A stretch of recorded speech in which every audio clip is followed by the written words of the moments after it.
আমি আর আজাদ অনেক দিন ধরে ট্রাক চালাই। সেদিন রাতেও আমরা মাল ডেলিভারি দিতে বেরিয়েছি। রাত তখন 10টা। ফাঁকা রাস্তা দিয়ে আমাদের গাড়ি এগিয়ে চলেছে। কিরে আজাদ, খিদে পেয়েছে নাকি? হ্যাঁ ভাই, রাত 10টা বেজে গেছে, খিদে তো লাগবেই। হ্যাঁ রে, আমারও খিদে পেয়েছে, কিন্তু এই রাস্তাতে কোনো ধাবাও তো চোখে পড়ছে না। চল আর একটু এগিয়ে দেখি। আরও কিছুটা যাবার পর রাস্তার ধারে একটা ধাবা চোখে পড়ে। ওই দেখ আজাদ, সামনে একটা ধাবা দেখা যাচ্ছে। চল ওখানে কিছু খেয়ে নি, এখনো অনেকটা পথ বাকি আছে। তারপর সেই ধাবার পাশে গাড়ি থামাই। বাইরে বেঞ্চিতে বসে খেতে শুরু করি। তা বাবুরা কত দূর যাবে? আমরা ভুবনপুর যাব। সে তো এখনো অনেক দূর, তাও 2 ঘন্টা লাগবে। হ্যাঁ দাদা, এইদিকে আমরা নতুন গাড়ি নিয়ে আসছি, কোনো শর্টকাট রাস্তাও জানা নেই। তোমার কি কোনো শর্টকাট রাস্তা জানা আছে? তা আছে, শিমুলডাঙ্গার জঙ্গলের ভিতর দিয়ে যদি যাও তাহলে 1 ঘন্টার মধ্যে পৌঁছে যাবে। তাই নাকি? খুব উপকার করলে আমাদের। তবে ওই রাস্তা দিয়ে রাতের বেলা কোনো গাড়ি যায় না, কারণ অনেকে ভূতের পাল্লায় পড়ে প্রাণ হারিয়েছে। আমাদের ওসবের ভয় নেই, তুমি রাস্তাটা কোন দিকে একটু বলে দাও। কিছুটা দূরেই দেখবে ডান দিকে একটা রাস্তা বেঁকে গেছে, ওটাই শিমুলডাঙ্গার জঙ্গলের রাস্তা। অনেক ধন্যবাদ দাদা। তবে সাবধানে যেও, রাস্তার মাঝে গাড়ি থেকে কোথাও নেমো না। এরপর আমরা খাবারের টাকা মিটিয়ে ট্রাক নিয়ে বেরিয়ে পড়ি। কিছুটা যাবার পর দেখি ডান দিকে একটা রাস্তা নেমে গেছে। ওটাই মনে হচ্ছে শিমুলডাঙ্গার জঙ্গলের রাস্তা। চল ওই দিকেই যাওয়া যাক, রাস্তাটাও চিনে রাখা যাবে। তারপর আমরা গাড়ি নিয়ে সেই দিকে রওনা দিলাম।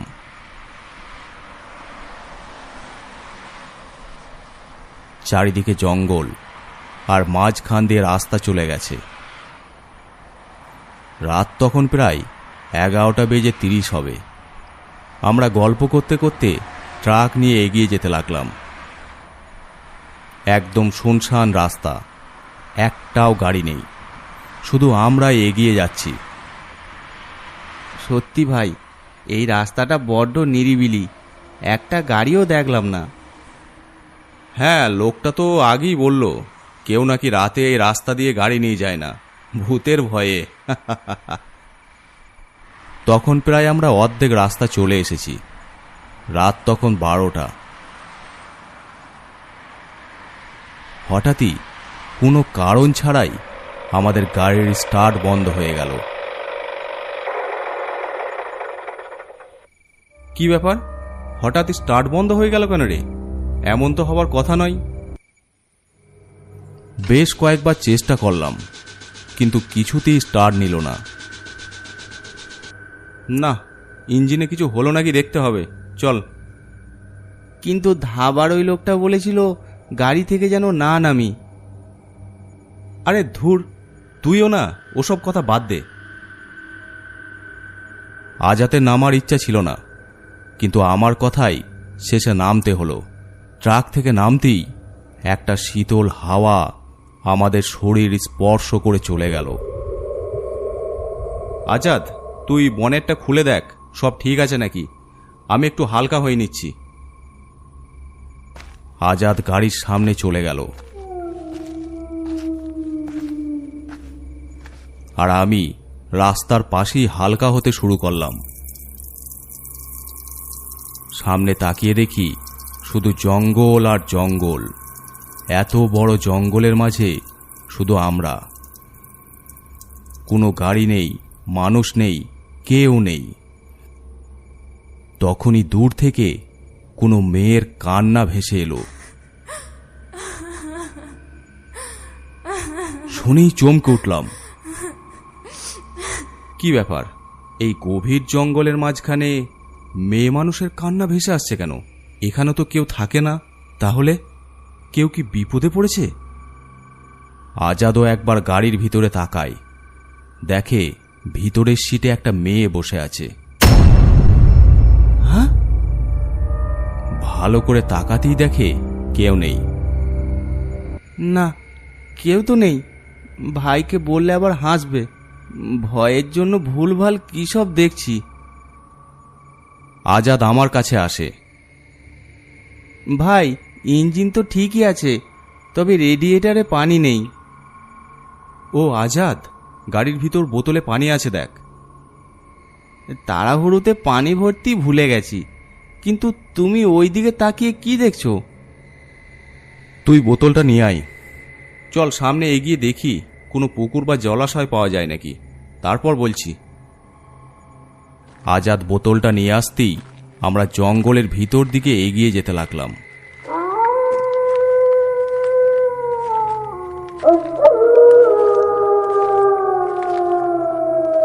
বুঝলি আজাদ, যখন হালকা হচ্ছিলাম তখন এই সামনের দিক থেকে একটা মেয়ের কান্নার আওয়াজ শুনতে পেলাম। কি বলছো? কান্নার আওয়াজ? এই গভীর জঙ্গলের ভিতর? কিন্তু এখানে তো কেউ থাকে না। সেটাই তো।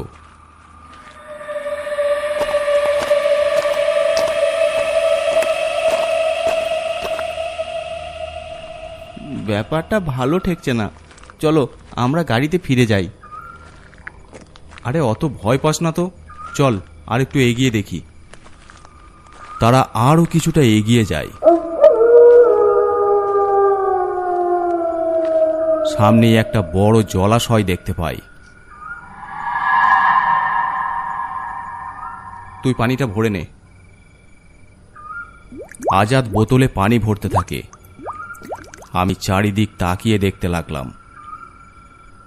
হঠাৎ একটু দূরে একটা গাছের নিচে চোখ পড়তেই আমি স্থির হয়ে যাই। দেখি একটা মেয়ে উল্টো দিকে মুখ করে বসে আছে আর ফুপিয়ে ফুপিয়ে কাঁদছে। এবারে কান্নার আওয়াজটা আজাদও শুনতে পাই। সে তাড়াতাড়ি আমার কাছে আসে। ভাই, কার কান্নার আওয়াজ ওটা? ওই দেখ আজাদ, গাছের গোড়ায় একটা মেয়ে বসে আছে, ওই কাঁদছে। আমার মনে হয় এটা কোনো মেয়ে নয়, নিশ্চয়ই কোনো ভূত প্রেত। না হলে এই গভীর জঙ্গলে এত রাতে কি করবে? কিন্তু সত্যি যদি কোনো মেয়ে হয়? না ভাই, চলো তাড়াতাড়ি গাড়িতে যাই। দাঁড়া, আমি দেখে আসি। না, যেও না, যেও না ভাই। ততক্ষণে আমি এগিয়ে গেছি।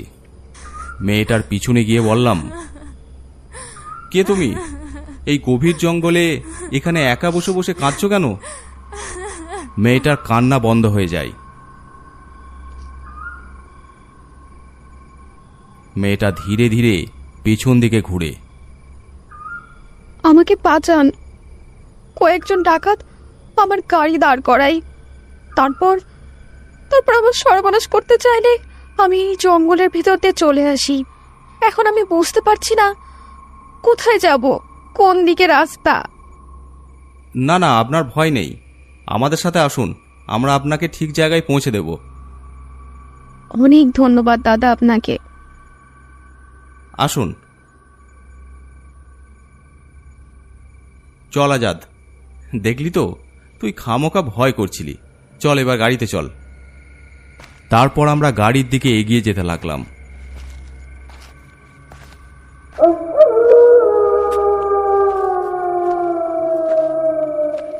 কিছুটা যাওয়ার পর মেয়েটাকে জিজ্ঞেস করি,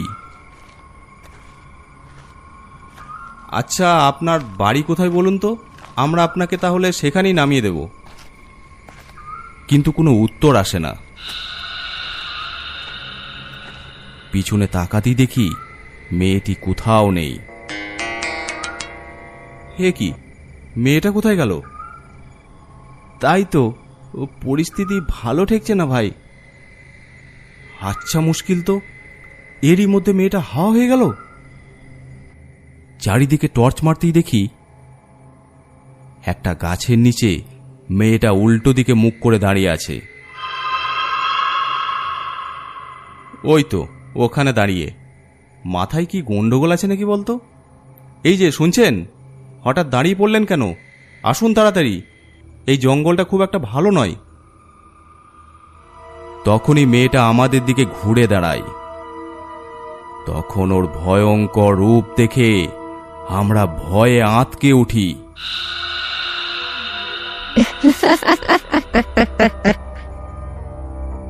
এ কি রে, কে এটা? এ তো কোনো মানুষ নয়। তবে কি? আমি আগেই বলেছিলাম আর রক্ষে নেই, তাড়াতাড়ি চলো। ভয়ে আমরা গাড়ির দিকে ছুটতে আরম্ভ করলাম। পিছনে সেই অশরীরীটাও ছুটে আসছে।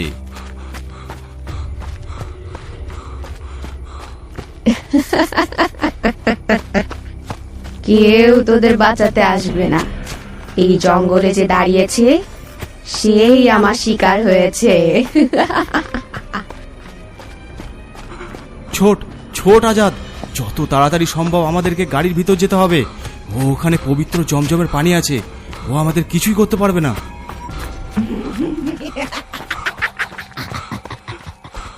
ভাই, আমার হাত পা অবশ হয়ে আসছে, আমাকে বাঁচাও। ভয় করিস না, ছোট ছোট আজাদ, আরো জোরে ছোট।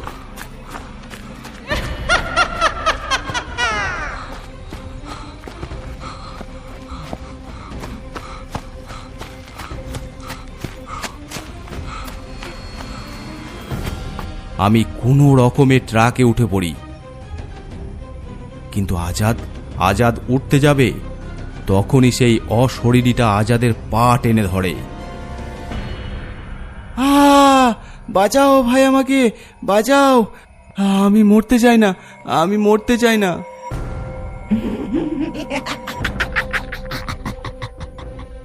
প্রথমে তোকে শেষ করব, তারপরে ওকে শেষ করব।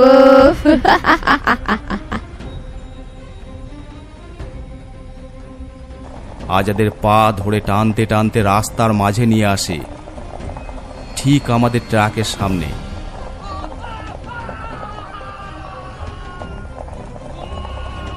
তারপর সে যেন আরো ভয়ঙ্কর হয়ে ওঠে। আমি কি করব বুঝতে পারছি না। না, যে করি হোক এই অশরীরীর হাত থেকে আজাদকে বাঁচাতেই হবে। আমি তাড়াতাড়ি বোতলে রাখা পবিত্র জমজমের পানিটা নিয়ে গাড়ি থেকে নেমে আসি। ততক্ষণে সেই অশরীরীটা বিশাল রূপ ধারণ করেছে। আজাদের গলাটা ধরে শূন্যে তুলে ধরেছে। আজাদও বাঁচার জন্য ছটফট করছে। বাঁচাও, আমি মরে যাচ্ছি ভাই, আমাকে বাঁচাও। ও কি বাঁচাবে তোকে? তারপর ওকেও মরতে হবে। কেউ আমার থেকে বাঁচতে পারবে না। আজ তোরাও আমার হাতে মরবি। তুই ভয় করিস না আজাদ, আমি আসছি। আমি তাড়াতাড়ি বোতল থেকে পবিত্র জমজমের পানি নিয়ে ওই অশরীরীর গায়ে ছিটিয়ে দিই।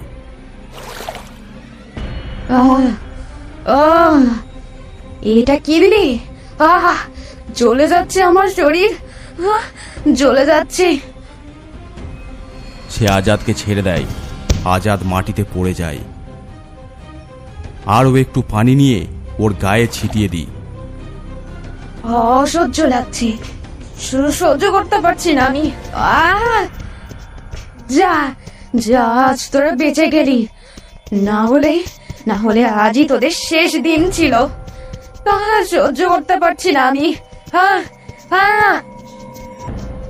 তারপর অদৃশ্য হয়ে যায় সেই অশরীরী। আমি তাড়াতাড়ি আজাদের চোখে মুখে পবিত্র জমজমের পানি ছিটিয়ে দিই। আজাদের জ্ঞান ফিরে আসে। খুব বাঁচা বেঁচে গেছি, আর এখানে নয়। চলো তাড়াতাড়ি পালাই, চলো। তারপর আমরা ইঞ্জিনে পানি দিয়ে স্টার্ট দিতেই গাড়ি স্টার্ট নিয়ে নেয়। আর তাড়াতাড়ি আমরা সেখান থেকে গাড়ি নিয়ে গন্তব্যের দিকে রওনা দিই। লুকিং গ্লাসে দেখি সেই অশরীরীটা পিছনে দাঁড়িয়ে। কোনো রকমে আমরা জঙ্গলটা পার হয়। যাবার পর একটা ধাবাতে গাড়ি দাঁড় করাই। নিচে নেমে আসতেই ধাবার মালিক আমাদের বিধ্বস্ত শরীর দেখে বুঝতে পারে কিছু একটা হয়েছে। তোমাদের কি কোনো বিপদ হয়েছে? তখন আমি সমস্ত ঘটনা তাকে খুলে বলি। তোমাদের তো খুব সাহস। এই রাতের বেলা ওই রাস্তা দিয়ে ভুলেও কেউ যায় না, আর তোমরা ওই রাস্তা থেকেই ফিরছো। কিন্তু এর পিছনে কি রহস্য? অনেক বছর আগে একটা মেয়ে ওই রাস্তা দিয়ে রাতের বেলা বাড়ি ফিরছিল, কিন্তু কোনো কারণবশত তার গাড়িটা খারাপ হয়ে যায়। কিছুক্ষণ পর একটা ট্রাক আসতেই সে লিফট চায়, কিন্তু সেই ট্রাকের ড্রাইভার আর খালাসি তাকে লিফট না দিয়ে তার সর্বনাশ করে। এরপর তাকে মেরে ওই জঙ্গলেই পুঁতে দেয়। তারপর থেকে ওই রাস্তা দিয়ে রাতের বেলা যে যায় সেই ওর শিকার হয়। খুব কম জনই ওর হাত থেকে বেঁচে বাড়ি ফিরেছে। আমরা অবাক হয়ে তার কথা শুনছিলাম। মেয়েটার জন্য কষ্ট হলো, কিন্তু কি বার করব? একটা ভয়ঙ্কর অলৌকিক স্মৃতি নিয়ে আমরা গন্তব্যের দিকে গাড়ি নিয়ে এগিয়ে গেলাম।